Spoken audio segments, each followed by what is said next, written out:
One of the many fascinating topics that I'm interested in is stories in the Bible that are repeated or were found elsewhere in other texts. And I'm going to talk about that of Moses in this video, because the story of Moses as a baby being sent down the river seems to appear more than once in other texts and folklore. Now, just to recap what the story is about, his mother was afraid that he would die because there was an Egyptian mandate that said every male Hebrew child should be drowned. So what his mother did was put him in a basket and she sent him down a river so that he could be saved somehow. Now, a similar story can be found in mythology where Sargon of Akkad was also saved by being sent down the river as a baby.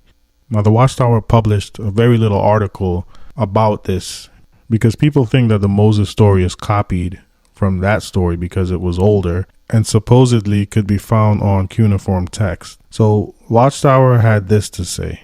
In the April 8th, 2004 Awake, they actually tried to defend the fact that this was a coincidence, that this Sargon of Akkad story is pretty much similar to the story of Moses. So here's what they said. They said that history is full of coincidences, and placing an infant in a river may not have been as unusual as it might seem. We should note that Babylonia and Egypt are both riverine cultures, and that putting the baby in a waterproof basket might be a slightly more satisfactory way to dispose of an infant than throwing it in the rubbish heap, which was more usual. The story of the foundling rising to eminence may be a motif of folklore, but that is surely because it is a story that occurs repeatedly in real life. Now, that's a bold statement to make, because if you go back in history, a mother trying to save her baby in a basket by sending it down the river is definitely not a common reoccurring theme.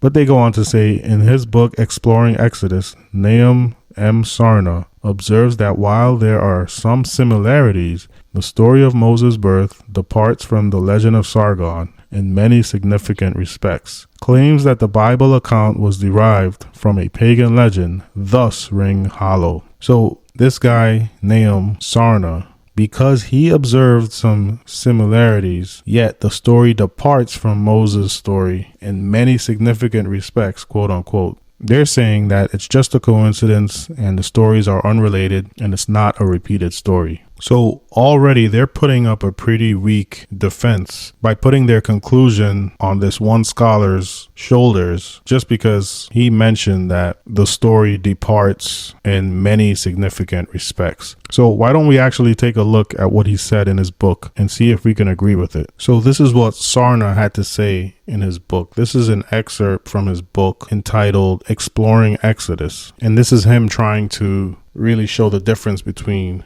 Moses and Sargon, the two different stories. So he's saying that in the first place, Sargon is exposed to the river because he's an unwanted child of an illicit relationship, and that his mother belonged to this group that was supposed to live in chastity and was forbidden to bear children. So that's why she had to hide the birth of Sargon. But Moses, on the other hand, he's the child of a legitimate and lawful marriage, and his mother tried to keep him as long as possible, so she places him in the river as an act of desperation. So he's trying to show the difference between each baby, that one is from a legitimate marriage and the other is not. In my opinion, this means very little because these are minute details that really don't add or subtract to the main theme of the stories. However, he continues by saying, another striking distinction lies in the identity of the one who chances upon the foundling.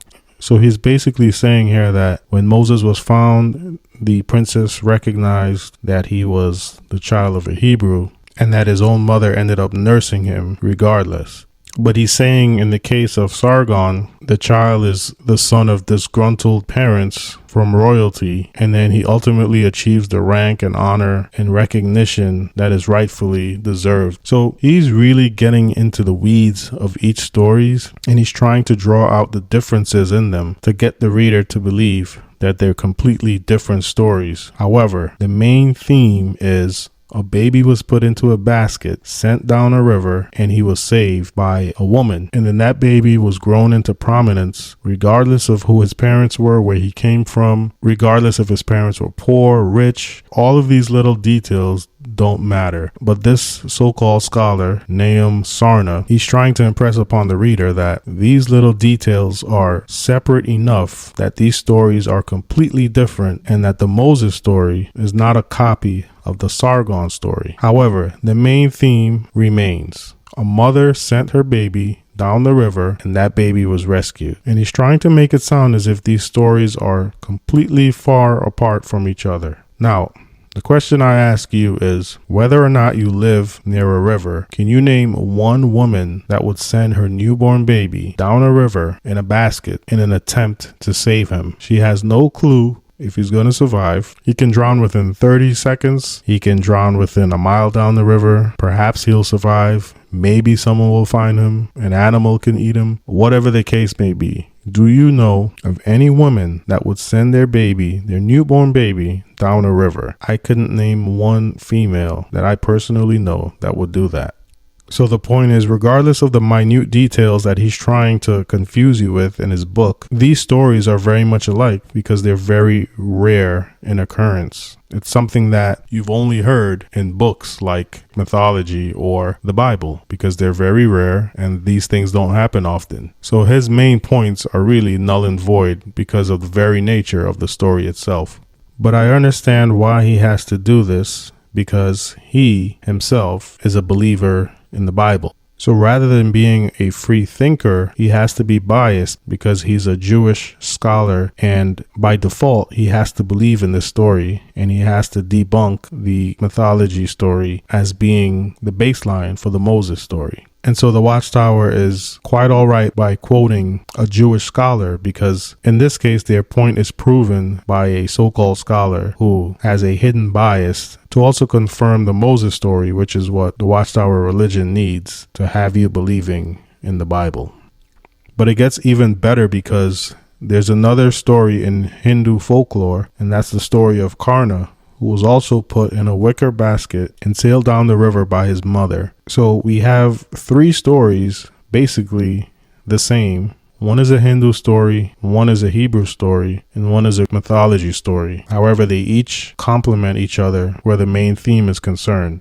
Yet, every single one of you listening cannot identify one woman who would do such a thing.